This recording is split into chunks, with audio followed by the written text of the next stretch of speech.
Existem momentos na nossa vida em que nós vamos passar, em que se Deus não fizer o milagre, você não vai atravessar do outro lado. Sabe, então nós temos que aprender todo problema na nossa vida, toda circunstância difícil, toda escassez é uma oportunidade para Deus realizar algo. Quantos creem nisso? Diga amém. Sabe, pergunte à pessoa que está perto de você, tem alguma coisa na sua vida que você não consegue fazer? Sabe aquelas coisas que nós não conseguimos fazer, Deus, Ele faz de forma extraordinária. É oportunidade. Antigamente eu via problemas, eu via dificuldades como Deus, porque eu? E hoje eu vejo, Deus, o que o Senhor vai fazer? Vai ser extraordinário. Vai ser poderoso.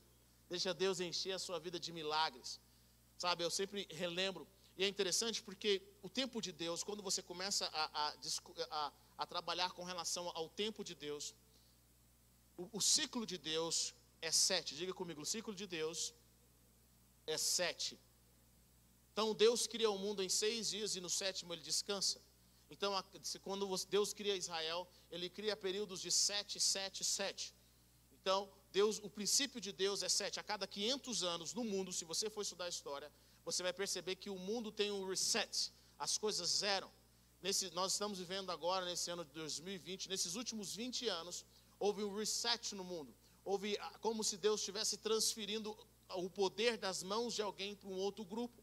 Há 500 anos atrás, teve um reset no mundo, quando a Igreja Católica dominava tudo e fazia da forma como eles achavam melhor. E aí Deus levanta os reformadores, e esses reformadores fazem um reset no mundo, não só no poder da Igreja Católica, mas no poder de outros reis que não queriam que o povo prosperasse. Deus faz um reset.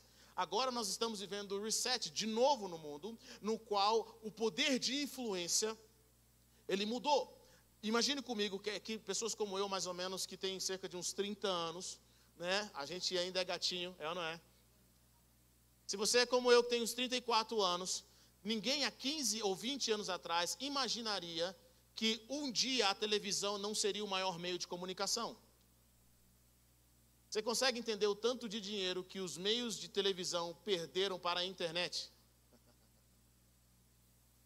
Antigamente, quando você ia evangelizar alguém, para fazer evangelismo na época do meu pai está com 60 anos, ainda está um gatinho ainda também, mas na época do meu pai, o evangelismo, para falar de Jesus às pessoas, você tinha que pegar um panfleto, e você tinha que ir nas esquinas e panfletar, você tinha que ir nos bares e panfletar, para falar de Jesus, para pregar, ou você colocava um alto-falante. Se você fizer isso hoje, alguém vai passar na sua frente com fone de ouvido e com celular desse jeito.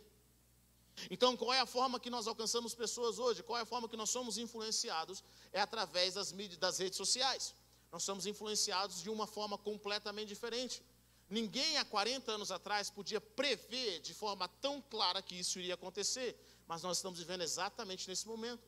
As 20 maiores companhias do mundo, elas têm menos de 20 anos. Sabe o que está acontecendo exatamente agora? Uma transferência de poder, uma transferência de influência, ou seja, o mundo está entrando no reset.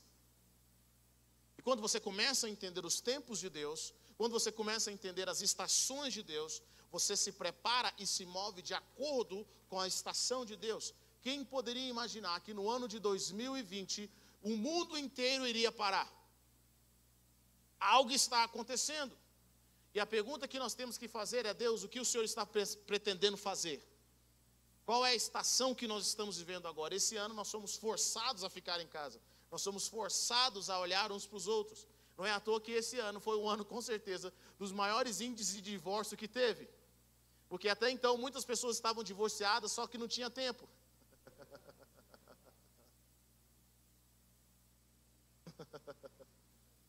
Ele falou: rapaz, eu tenho que voltar a ver com a minha mulher, meu Deus. Tenho que voltar a ver com o meu marido. E aí nós descobrimos coisas, nós começamos a viver coisas, nós começamos a descobrir coisas em nós que precisavam ser curadas, que precisavam ser transformadas, o mundo inteiro. Então, quando você entende o tempo de Deus, você começa a se mover com o tempo de Deus e começa a entender que Deus está fazendo algo novo. E é nessa transição entre o velho e o novo, que nunca é fácil, é nessa transição entre o velho e o novo, em que os filhos do Senhor precisam realmente estar atentos à movimentação dos céus. Porque Deus está se movendo, Deus está sempre se movendo. Ele está tão atual como Ele era antes. Deus não está no passado apenas, mas Ele está no nosso presente. E Deus está no nosso futuro. E sabe de uma coisa? Nós servimos a um Deus que conhece todas as coisas. Ele conhece o nosso amanhã. E é por isso que nós podemos segui-lo. E tem coisas que Deus fala com a gente que na hora nós não entendemos, nós não compreendemos, porque não é o tempo. Mas eu aprendi algo em Deus, querido. No reino de Deus, antes de você entender, você precisa aprender a obedecer. Porque na maioria das vezes você não vai ter tempo para entender as coisas. Quando Deus está se movendo, quando Deus está direcionando. Quantos de nós, muitas vezes você sente algo no seu coração, todo mundo está dizendo algo ao contrário, e você sente, cara, eu sinto que é o tempo de eu fazer isso. Eu sinto que é o tempo de eu mudar disso. Eu acho que eu fui orar e meu coração não está tão aberto para isso. Por quê? Porque Deus está se movendo. E o nosso relacionamento com o Espírito Santo é algo mais importante de tudo. E por que eu estou dizendo isso? Porque quando eu casei com a Raíssa, há 8 anos atrás, eu lembro que foi o meu primeiro ano, quando nós nos casamos, foi um ano de muitos desafios, e foi um ano de muito milagre. Foi um ano no qual o Senhor falou para nós o seguinte, olha, eu lembro que eu estava buscando portas para se abrirem aqui no Brasil, e eu tentava todas as portas, não conseguia absolutamente nada. Eu lembro que o Senhor falou comigo assim, ó, seu tempo é eu quero que você case e vá para os Estados Unidos. Eu, amém, glória a Deus. Falei com meu pai falou assim, você tem certeza que Deus falou com você? Eu falei, tenho. Ele falou assim, olha, é bom você ter certeza, porque dinheiro você sabe que não tem. Porque quando Deus fala conosco, é Ele que vai abrir as portas. Deus sustenta aquilo que Ele dá ordem para a gente seguir. Está comigo ou não? Quer saber se algo é sustentado por Deus? Deixa Ele dar a palavra. Se Deus não liberar a palavra, as portas não vão se abrir. Então o Senhor começou a direcionar, eu falei assim, pai, eu sinto que é de Deus, é para nós irmos. E aí eu lembro que nós íamos casar, e na época de que nós fomos casar, foi uma das épocas mais difíceis, financeiramente falando. Foi uma das épocas mais difíceis. Eu lembro que foi a época que eu aprendi a dirigir o carro que minha mãe falou que a gente recebeu. Foi a época que eu aprendi a economizar gasolina. Sabe, momentos difíceis são momentos em que você aprende a economizar as coisas, sim ou não? Você descobre, nossa, eu posso fazer isso aqui? Eu lembro que nessa época, eu vi Deus fazendo milagres, desde os convites que nós ganhamos, desde a festa que nós tivemos, que graças a Deus nós não tivemos que pagar nada, cada um pagou o seu e foi alegria. Mas naquela festa eu lembro que o pessoal da igreja sabia que eu estava indo para os Estados Unidos, e foi uma festa que eu fiquei muito feliz, porque na hora de cortar a gravata, foi a vez que eu ganhei $10 mil. No Brasil, $10 mil no Brasil. Cortaram a minha gravata e eu ganhei $10 mil. Eu, glória a Deus. Estava próximo a viajar sem dinheiro, agora ia viajar com $10 mil.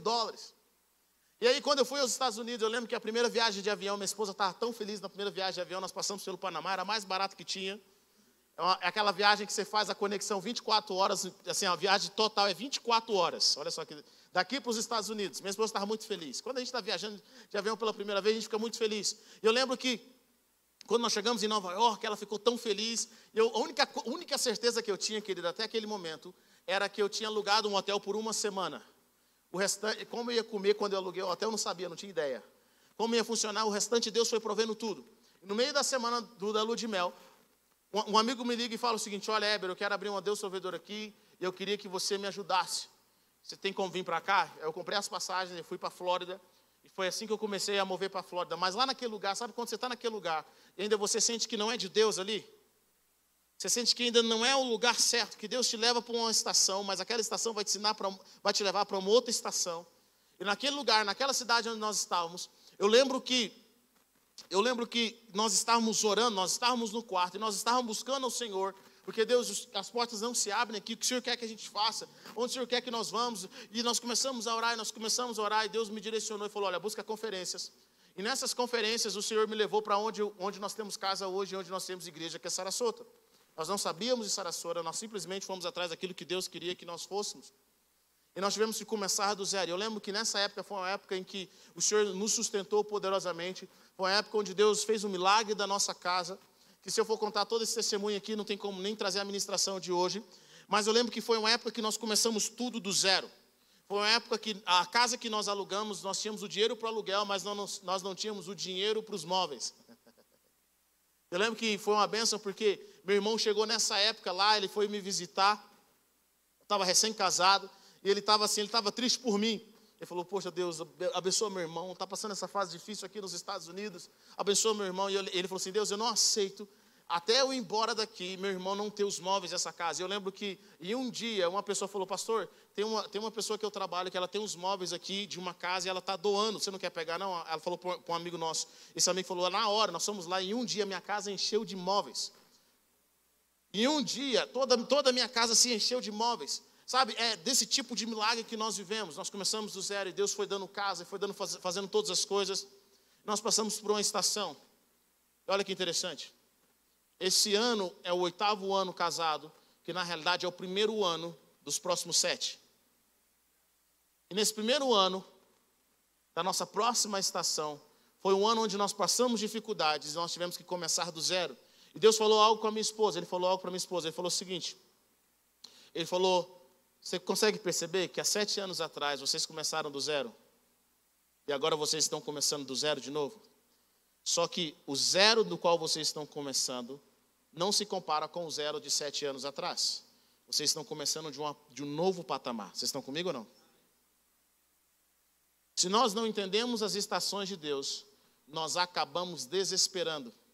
E não entendemos que o reino de Deus funciona em círculos. Deus trabalha em ciclos. Todo ano, querido, nós temos verão, nós temos inverno, nós temos outono, nós temos primavera. Nós precisamos aprender a mover com o Senhor. Saber que cada uma das estações que nós vivemos são estações importantes para a nossa vida. Mas o que eu aprendo? Eu aprendo que ao final de cada ciclo, existem coisas na nossa vida que vão melhorar e outras coisas que vão permanecer as mesmas. E por que tem coisas que permanecem as mesmas? Porque nós não vencemos no ciclo passado. Vou dizer de novo.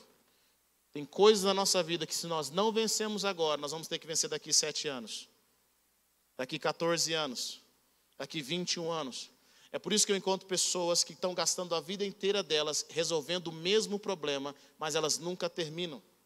Pessoas que saem de igreja, saem de relacionamentos, saem de trabalho, o mesmo problema que elas enfrentaram em outro lugar, os persegue agora. Eu lembro que meu pai me ensinou, eu era bem nervoso, muito nervoso, ainda sou, mas eu era muito mais. E meu pai me ensinou algo bem interessante. Meu pai falou assim, Heber, se você não aprender a controlar sua ira hoje com essa pessoa, você vai enfrentar o mesmo problema com a outra pessoa. E toda vez, alguém vai tirar você do seu controle.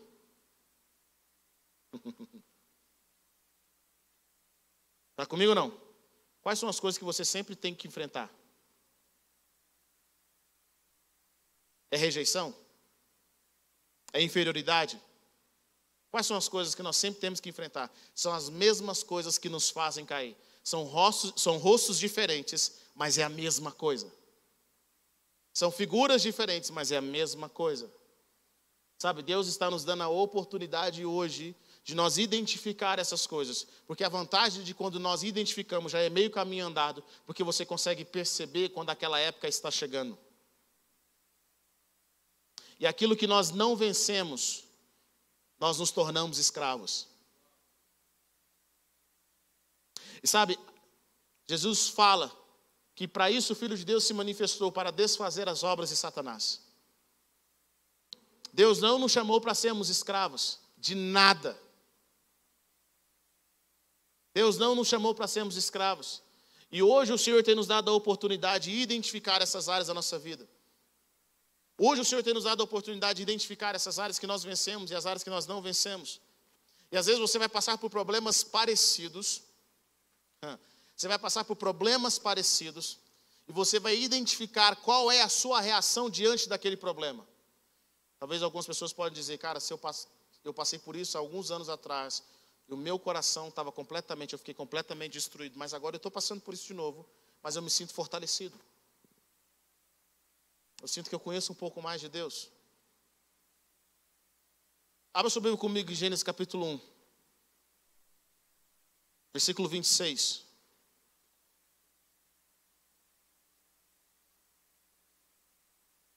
Todos nós nascemos para algo extraordinário em Deus.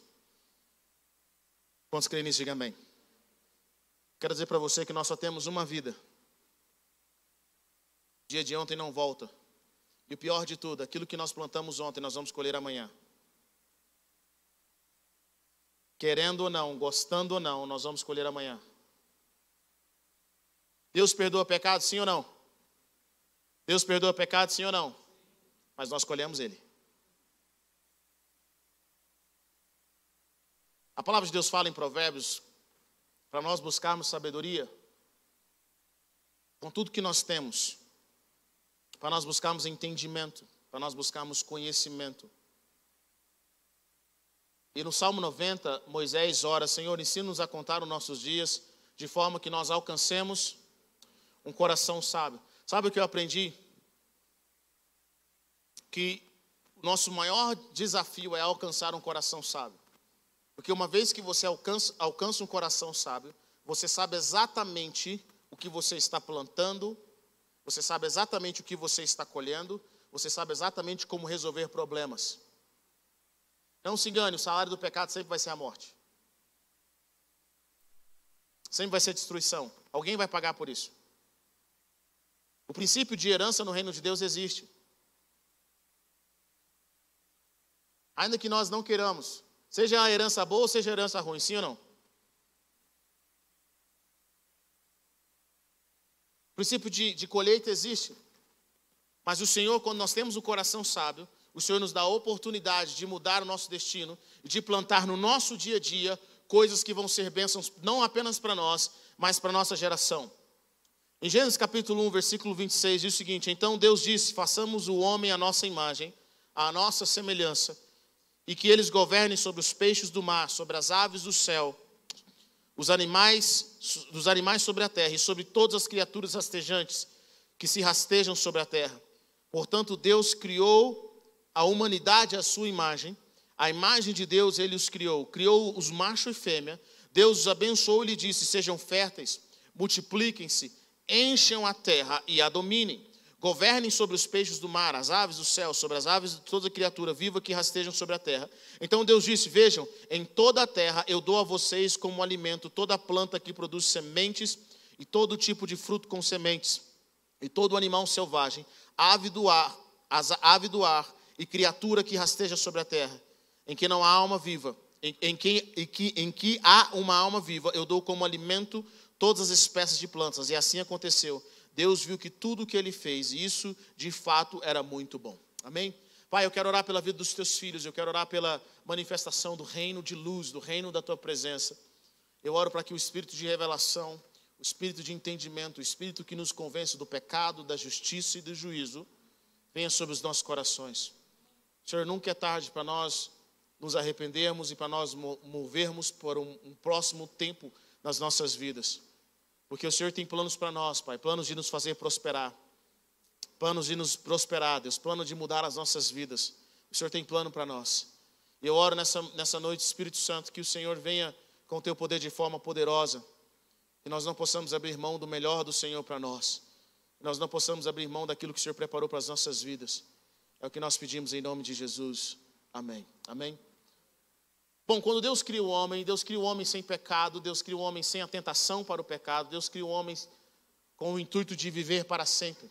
Os planos de Deus para nós são sempre bons. Eu gosto do que a palavra de Deus fala: eu que sei que pensamentos tenho sobre vós, diz o Senhor, pensamentos de paz e não de mal, para vos fazer prosperar. Deus tem o desejo dele, para os nossos corações, para tudo que nós colocamos à mão, desde que nós chegamos à terra, são planos de paz. São planos que querem nos fazer prosperar. É o coração de Deus para os seus filhos. Deus, quando nos criou com tudo de melhor que podia acrescentar nas nossas vidas. Ele nos fez a sua imagem segundo a sua semelhança. E na terra, Deus deu autoridade para o homem. Então o homem na terra é como se fosse Deus. Deus deu essa autoridade para o homem, para que ele tivesse domínio. E antes, o que nós pensamos, muitas pessoas pensam que a perfeição de Deus, ouça o que eu vou dizer, o perfeito de Deus é não ter nada para fazer. Tem gente que acha que vai gastar os dias no céu. Olha, eu não vou para o céu, o que você vai fazer no céu? Olha, eu vou comer uva, tocar harpinha, ficar deitado numa nuvem, com a barriga para fora, e ali tranquilo, só cantando a eternidade. Não, meu amigo. Esquece isso. Jesus disse que o pai dele trabalha até hoje, ele também. Tem sempre uma coisa nova rolando no céu. Deus tem sempre um trabalho para a gente fazer. A perfeição de Deus não é Deus não ter trabalho, não é ter coisas novas. A perfeição de Deus é Deus ir expandindo o nosso potencial durante toda a eternidade. Quando você achar que algo está bom no reino de Deus, Deus vai vir com uma coisa ainda melhor no outro dia. Quando você acha que agora que Deus não tem como se superar, Deus vai aparecer com uma coisa ainda melhor. Mas não apenas com uma coisa melhor no sentido de você observando. Deus vai aparecer com algo melhor porque você vai estar lá fazendo.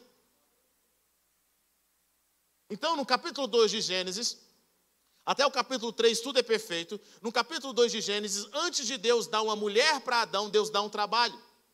Isso serve de sinal para vocês, meninas, que antes de um homem constituir uma família, tem que arrumar um trampo. Pastor, eu estou apaixonado. Ele faz o quê? Nada. Então, ora mais. Antes de Deus dar para o homem uma mulher, Deus dá para o homem trabalho. Deus não dá para o homem um emprego, Deus dá para o homem trabalho. São duas coisas diferentes. O emprego nem sempre libera o seu potencial, o trabalho faz. Ou seja, se você acha que o salário do pecado é o trabalho, você está enganado. O problema é que o homem, Deus chama... Deixa eu voltar no começo. Deus coloca o trabalho para o homem, então Deus coloca o homem no jardim e fala, olha, cuide do jardim e proteja o jardim. Trabalho está na nossa natureza. Pessoas que não trabalham são frustradas. Pessoas que não conseguem fazer as coisas, elas não conseguem realizar nada na vida, elas são frustradas. Por quê? Porque só no trabalho você pode liberar o seu potencial. Não é criticar os outros, é no trabalho. Quantos aqui amam trabalhar? Agora todo mundo vai levantar a mão, em nome de Jesus. Nós nascemos para concretizar as coisas. Nós nascemos para alcançar as coisas. Nós nascemos para que aquilo que nós temos no coração para fazer, aquilo se realize. Nós nascemos para concretizar. É o desejo de Deus para nós. É um princípio do Senhor. Então, quando Deus cria o homem, Deus fala o seguinte, olha, eu tenho um desafio para você. Deus não cria a terra toda linda, toda no jardim. Deus cria um jardim, é um pedacinho de terra. É um jardim no Éden. Deus deixa tudo uma selva.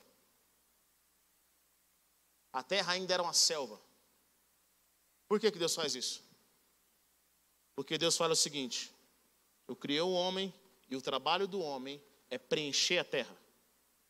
Deus coloca o homem no jardim, dá um modelo de como a terra deveria ser, e a partir daquele jardim, à medida que o homem ia se multiplicando, o homem ia transformando o resto da terra no jardim. É engraçado porque, de uma certa forma, é isso que nós seres humanos fazemos. Nós pegamos lugares, nós pegamos terra, nós pegamos florestas e nós destruímos para fazer a nossa casa. Nós expandimos o nosso território, é parte da natureza humana, expansão. Não é à toa que hoje nós estamos querendo ir para Marte. Por que o homem quer ir para Marte? Por que o homem quer ir para as estrelas? Porque é a parte de quem nós somos. Nós nascemos para avançar. Nós nascemos para explorar novas coisas. E se é assim hoje aqui na terra, enquanto ainda tem pecado, imagine como vai ser na eternidade com Jesus. É o coração de Deus. Então Deus dá ao homem trabalho. Qual é o primeiro trabalho que Deus dá ao homem? Cuidar do jardim e protegê-lo. E Deus fala o seguinte, eu quero que você dê nome aos animais. Eu fico imaginando o que Adão teve que fazer, deu nome para todos os tipos de animais. Só que eu quero dizer algo para você. Adão não era como eu e você, limitado por causa do pecado. Adão, ele era nascido de Deus e não tinha pecado e não tinha limites. Às vezes nós pensamos assim, como é que Deus trouxe todos os animais para que Adão desse nome? Você já parou para pensar nisso? Como é que Adão deu nome para a baleia?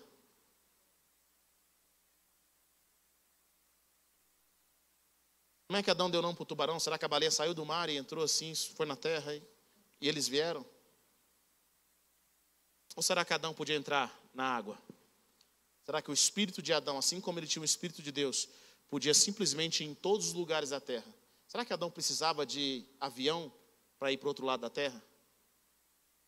Você sabe o potencial que Deus colocou no seu espírito? Sabe aquilo que as pessoas às vezes chamam de sexto sentido? É o nosso espírito que toca vários lugares ao mesmo tempo. aquilo que Deus colocou em nós. Nós temos algo extraordinário. O que Deus colocou em nós, nenhum cientista do mundo ainda descobriu.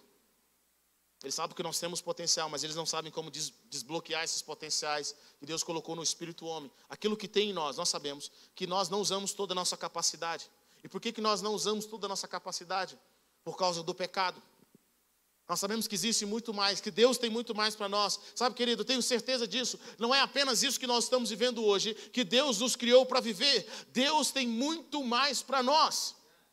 Deus tem muito mais, tem coisas extraordinárias. Deus quer nos tirar da caixa que nos prende nessa época, nesse tempo, nas nossas circunstâncias. Deus quer nos tirar dessa caixa. Imagine comigo, eu fico sempre pensando sobre sonhos. Alguém aqui já sonhou algo que aconteceu meses ou anos depois? Alguém já sonhou algo? Eu já sonhei algo. A palavra de Deus fala que Deus nos avisa através de sonhos. Já parou para pensar que essas coisas que nós sonhamos, elas estão no futuro? E Deus, na maioria das vezes, nos dá a oportunidade para nós vermos as coisas que estão no futuro. Você já parou para pensar que alguns de vocês já viajaram no futuro e Deus te mostrou o que ia acontecer no futuro?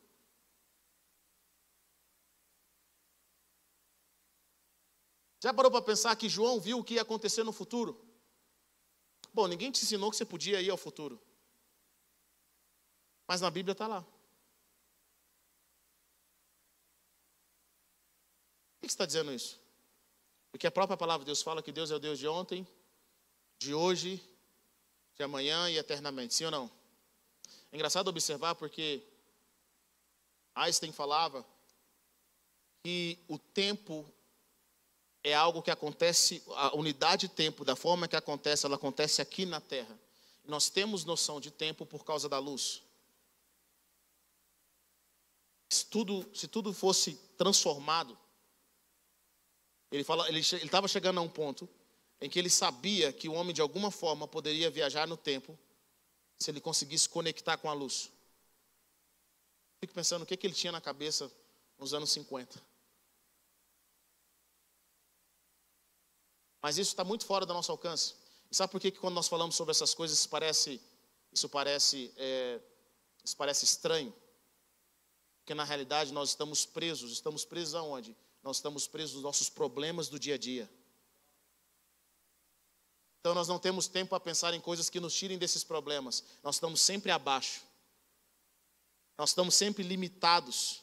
Sempre procurando como nós vamos pagar a nossa conta amanhã. Como nós vamos ter um salário melhor. E todas essas coisas, na realidade, são mecanismos de escravidão. E nós gastamos a nossa vida inteira correndo atrás do vento.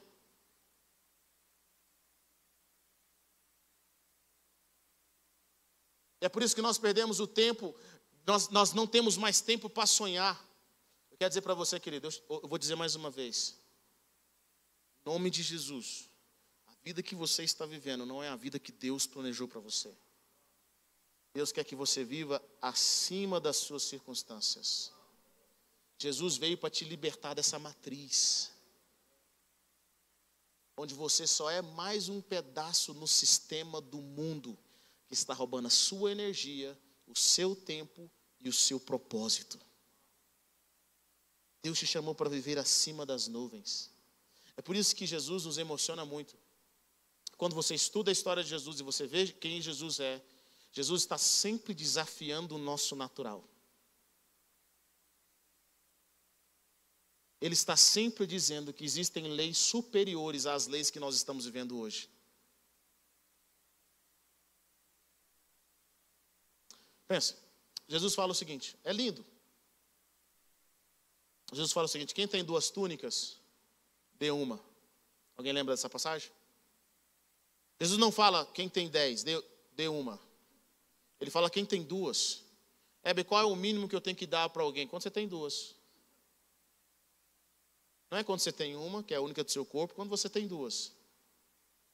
Bom, nós sabemos que 2 túnicas não é muito para você começar a doar para alguém. Você não quer ser conhecido como irmão de uma roupa só. Então por que Jesus nos ensina que nós, quando tivermos 2, podemos dar outra? Jesus está nos ensinando o seguinte, existe uma lei no reino de Deus, que é a lei da multiplicação. Que aqueles que vivem de acordo com o reino de Deus, nada vai faltar, sempre vai multiplicar. Jesus está querendo nos ensinar a viver através de uma outra lei. Ele fala para nós que sem fé, que tudo é possível aquele que... Tudo é possível aquele que... É isso que Deus quer nas nossas vidas. Quando nós cremos, nós desafiamos o sistema. Sabe o que o sistema não quer? Que você creia. Porque quando você crê, você com certeza quebra o sistema. Imagine, todos nós aprendemos que não se anda sobre as águas. Tem Jesus andando sobre as águas. Jesus desafia as leis da natureza. Aí Pedro fala o seguinte: Jesus, se é o Senhor, manda eu ir. Ele fala, então vem. Eu conheci um homem que andou sobre as águas. Já falei isso para vocês? Eu conheci um homem que andou sobre as águas. O nome dele é Mel Terry. Ele é um homem da Indonésia. E ele tem um livro famoso chamado Como o Vento Impetuoso, um dos livros mais famosos. Um homem super de Deus. Meus pais tiveram a oportunidade de conhecê-lo também. Ele contou de um milagre que aconteceu com ele e com o grupo dele, quando eles estavam pregando o evangelho num lugar, lá na Indonésia, e eles tinham que atravessar um rio, e esse rio era um rio que naquele momento, aquele rio tinha overflow, como é que chama? Inundado, e estava chovendo, e eles receberam a direção do Espírito Santo que eles deveriam atravessar o rio, porque eles tinham que pregar o evangelho em outro lugar. E todo mundo falou para eles, falaram para eles, não atravessa esse rio, porque vocês vão morrer aí, não tem como, não vai dar certo. E ele falou, mas Deus está falando com a gente para a gente ir. Então o primeiro foi, deu o passo. Imagina aquela correnteza, tudo muito difícil. E quando ele deu o primeiro passo, ele sentiu firmeza. Aí ele foi e deu o segundo passo. Tem gente achando que eu vou dar o passo aqui agora, eu vou andar. Ainda não cheguei nessa fé, calma. Ele deu o primeiro passo. E ele disse, eu perguntei para ele, mas como que é a sensação de andar sobre as águas? Ele falou, cara, é engraçado, parece que você está pisando sobre areia. E a gente atravessou. E aí o pessoal que viu a gente, que falou para a gente não ir, quando eles foram tentar atravessar, eles quase morreram. E aí nós vimos que Deus tinha feito um milagre naquele exato momento, que Deus tinha nos feito andar sobre as águas. Sabe, queridos, eu fico imaginando, Deus, ele cria essas circunstâncias para nós, para desafiar a natureza. E é engraçado observar isso, porque durante toda a nossa vida, quando você vai à escola, você aprendeu sobre as leis de Newton. Você aprende que existem as leis que você não desafia. Existe a lei da gravidade. Você não pode desafiar a lei da gravidade. Nós aprendemos todas essas leis, e nos últimos anos, nós vemos uma corrente na física que cresce, que é a física quântica, que é completamente oposta à física de Newton. Na lei de Newton, quando nós estudamos na escola, na física, nós aprendemos que dois corpos não ocupam o mesmo espaço ao mesmo tempo. Alguém lembra disso ou não? Tem coisa que a gente pensa, para que eu aprendi isso? Não uso isso para nada, né ou não é? Até hoje estou querendo usar uma fórmula de Bhaskara em algum lugar na minha vida. Mas tem princípios que funcionam para as nossas vidas. E aí você observa isso e você fala, poxa, realmente, eu vou fazer o teste. Vou tentar sentar no mesmo lugar que a outra pessoa está nesse exato momento. Você não consegue fazer. Dois corpos não ocupam o mesmo espaço no mesmo momento. E aí você vai para a física quântica. A física quântica fala algo completamente diferente. Fala que dois corpos podem ocupar o mesmo espaço ao mesmo tempo. Na realidade, um corpo pode ocupar vários espaços ao mesmo tempo. O que nós aprendemos é errado? Não, não é errado. Existem verdades, existem novas verdades. Está comigo ou não? Eles descobriram que no mundo natural, no mundo macro, é uma lei. Mas no mundo microscópico é uma outra lei. No mundo atômico é uma outra lei. E por incrível que pareça, as leis que ocorrem no mundo atômico, no mundo no qual nós não conseguimos ver com os olhos naturais, são completamente diferentes das leis que ocorrem no mundo macro. Mas olha que interessante. No mundo atômico, onde dois corpos podem ocupar o mesmo espaço ou em vários lugares ao mesmo tempo, eles criam a lei para esse mundo macro que não pode ocupar dois corpos no mesmo espaço ao mesmo tempo. Vocês conseguem entender o que eu já acabei de dizer? Significa que as leis que operam em um lugar não operam em outro, mas aquele lugar ali, ele cria as leis para que nós estamos vendo exatamente aqui agora. Por que eu estou dizendo isso? Porque Jesus, quando ele veio, ele falou o seguinte: existem leis além das leis naturais. E se vocês aprenderem a ativar essa nova forma do reino de Deus, na vida de vocês nada vai ser impossível. Por que Jesus nos alegra tanto? Porque Jesus é o exemplo perfeito de como nós seremos sem pecado.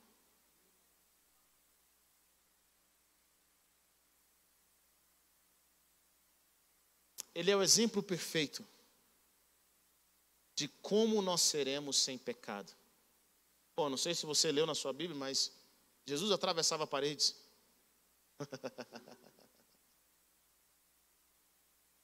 Os discípulos estavam lá reunidos, sentados, tranquilo. Depois que Jesus morre, ele ressuscita, mas eles não viram Jesus. Eles estavam lá conversando sobre Jesus. De repente aparece Jesus sentado no meio da mesa. Bom, os discípulos estavam de portas trancadas, diz a palavra de Deus. Eles estavam com medo. Imagine se você estivesse numa reunião na sua casa, todo mundo tranquilo, conversando e rindo. De repente um ser aparece sentado em cima da mesa. Jesus. É engraçado que Jesus chega assim: paz esteja com vocês. Meu irmão, já está tarde. Eu já gritei, eu já dei taquicardia, foi uma coisa terrível. Já passei mal, já desmaiei, já quebrei a cadeira. Jesus, paz, está lá comendo. Paz, Jesus, oh, paz esteja com vocês. Da mesma forma que ele aparecia e desaparecia. Sabe o que significa isso? Significa a nossa nova realidade em Deus. Eu sei que você tem problema para resolver natural. Eu sei que você tem coisa para pagar amanhã. Eu sei que você tem desafios. Eu sei que você tem problemas na sua casa. Deixa eu falar algo para você. Não deixe isso te definir. Porque Deus tem muito mais para você. Deus não quer apenas que você receba o milagre. Deus quer te ensinar a fazer o milagre. Existe a multidão que só recebe o milagre. Existe o discípulo que sabe fazer o milagre. Deus quer te ensinar como mover com os céus. Como andar sobre as águas. Como orar por alguém que está enfermo e essa pessoa ser curada. Como com algo pouco Deus multiplicar tudo nas suas mãos. Por isso Jesus não tinha problema. Sabe? Eu fico imaginando, Jesus não precisava se preocupar com dinheiro. Ele sabia onde estava todo o dinheiro do mundo. Ele sabia onde estavam todas as pedras preciosas. Ele conhecia o coração das pessoas. Jesus não tinha problema de se decepcionar com as pessoas, porque Jesus, a forma de comunicação de Jesus, não era uma forma de comunicação daquilo que as pessoas falavam. Jesus conseguia ver o coração das pessoas. A comunicação de Jesus era do coração. Olha que interessante. Um dado científico para vocês. A palavra de Deus fala que assim como o homem pensa no seu coração, assim ele é. Assim como ele pensa no seu coração, assim ele é. Não com a sua mente. Mas de acordo com a Bíblia, você pensa com o seu coração. O que é o seu coração? O seu coração é onde todo o seu ser se encontra. O seu espírito, a sua alma e o seu corpo. Aqui, ó. E olha que interessante. Os cientistas descobriram, alguns anos atrás, que o nosso coração possui neurônios. Há neurônios no nosso coração. Alguns neurônios, não igual ao nosso cérebro, mas há alguns neurônios aqui. E que de alguma forma, o nosso coração conhece as coisas antes do nosso cérebro ter entendimento. Isso é uma verdade. Você já foi conhecer alguém e você fala assim, não sei o que é. Mas nem falou com você.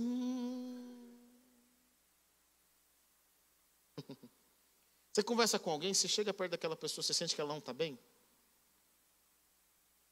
Ele tem uma coisa que você não pode enganar, o coração. Quem tem discernimento, quem discerne os corações, você não pode enganar essa pessoa. Quem vive pela aparência, você engana ela. Mas quem discerne os corações, quem sabe discernir os corações, ele olha para você e fala assim, tem alguma coisa errada. Tem alguma coisa certa. E é interessante até esse relacionamento de pais e filhos, porque no tom da voz do filho, a mãe sabe. O pai sabe. Principalmente a mãe. Por que a mãe? Porque teve um tempo na barriga da mãe que os seus corações se comunicavam mais do que a sua voz.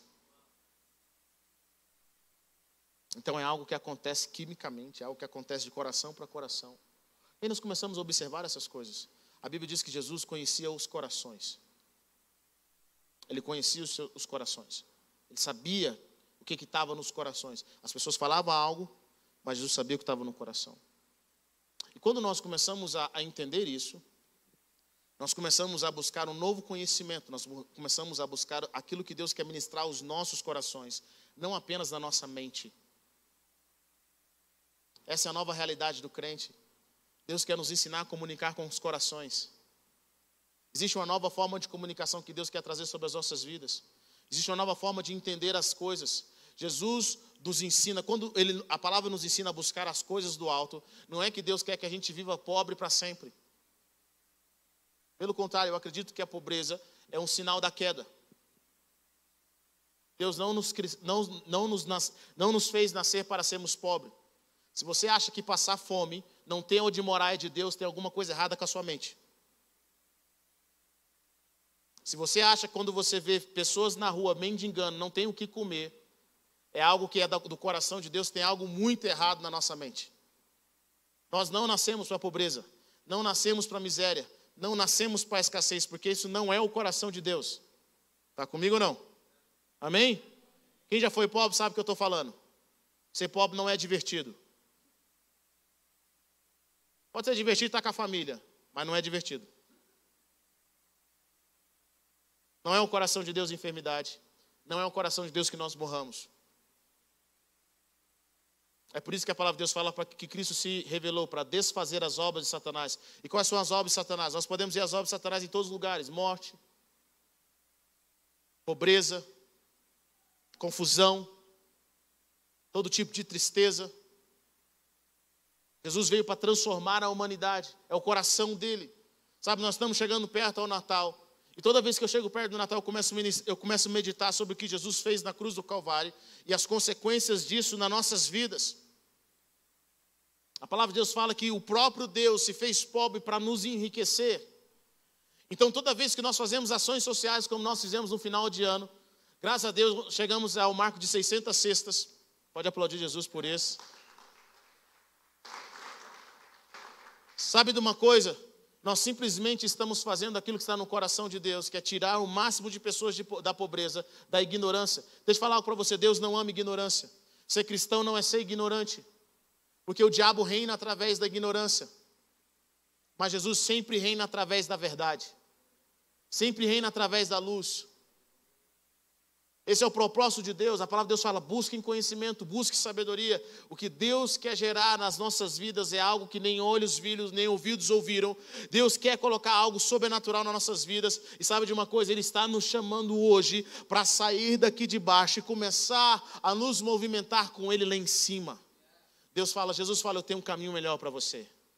Esse é um caminho muito acima, muito melhor. Mas para isso você precisa manter os seus olhos, os seus ouvidos, os seus pensamentos nas coisas do alto. Tudo aquilo que nós focamos, nós multiplicamos. Se você foca na escassez, a escassez multiplica, sabe disso? Se você foca no medo, o medo multiplica. Mas se você foca em Cristo, Ele cresce cada vez mais na sua vida. Começa a romper e a crescer cada vez mais. Nessa noite eu quero dizer para você que tem muito mais. Existe muito mais. Nós nascemos de Deus. E assim como Deus é ilimitado, nós também somos ilimitados. Porque nós carregamos o DNA dele. E a palavra de Deus fala que dia após dia nós estamos sendo transformados de glória em glória. Glória em glória. Deus quer te ensinar a viver acima das circunstâncias, acima das dificuldades, acima do seu dia a dia. Em nome de Jesus, não permita que as suas circunstâncias te dominem. Não permita que as suas circunstâncias te dominem. Porque Deus te criou para ter domínio sobre elas.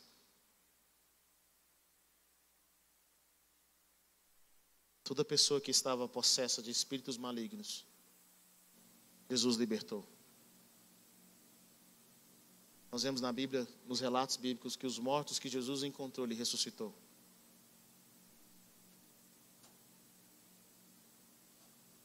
Aqueles que estavam enfermos, Jesus curou. Por que Jesus fez isso? Porque Jesus é o exemplo perfeito do céu. Se não tem no céu, não tem que ter na terra. Se não tem demônio no céu, não tem demônio na terra. Se não tem enfermidade no céu, não tem enfermidade na terra. Se não tem pobreza no céu, não deve ter pobreza na terra. Sabe, nós somos chamados para prosperar o mundo.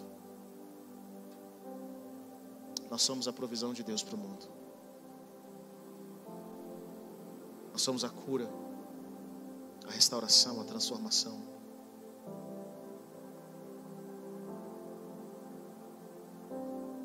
Há 2000 anos atrás, Deus enviou o seu Filho. Quando Deus enviou o seu Filho, os anjos cantaram: Hosana nas alturas, paz na terra, onde Deus derrama mostra aos homens o seu favor. Desde que Jesus pisou nessa terra, nós temos uma missão. E essa missão é ser como Ele, fazer o que Ele fez, transformar a humanidade, transformar o mundo. Onde tiver pessoas possessas de demônio, nós vamos libertá-las. Onde tiver pessoas enfermas, nós vamos curá-las. Onde tiver pessoas pobres, nós vamos enriquecê-las. Porque ainda assim, ainda hoje, nós somos chamados para desfazer as obras do diabo. Coloque-se em pé nessa